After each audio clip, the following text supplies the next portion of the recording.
নির্বাচনের আর মাত্র ৫ মাস বাকি। এরই মধ্যে রাজনৈতিক অঙ্গন উত্তপ্ত হয়ে উঠছে। জুলাই গণ অভ্যুত্থানের পক্ষের শক্তিগুলো ক্রমেই দৃশ্যমান হচ্ছে। আজ থেকে জামায়াতে ইসলামী সহ ৭টি দল জুলাই সনদ ভিত্তিক নির্বাচন সহ বিভিন্ন দাবিতে একযোগে কর্মসূচি শুরু করেছে।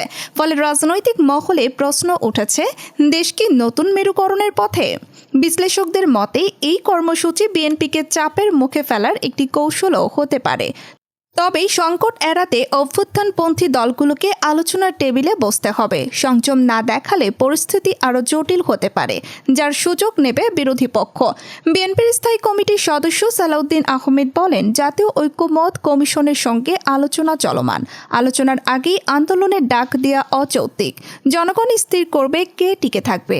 অন্যদিকে জামায়াতে ইসলামী নেতা মাওলানা আব্দুল হালিম জানান, যৌথ কর্মসূচির লক্ষ্যে জনমতকে শক্তিশালী করা, এতে ঐক্যমতের প্রক্রিয়াও আরও সহজ হবে।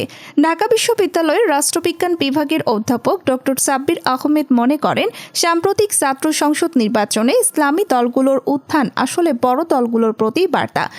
তবে তিনি বিশ্বাস করেন, জামায়াত নিজেদের ক্ষতির পথে যাবে না।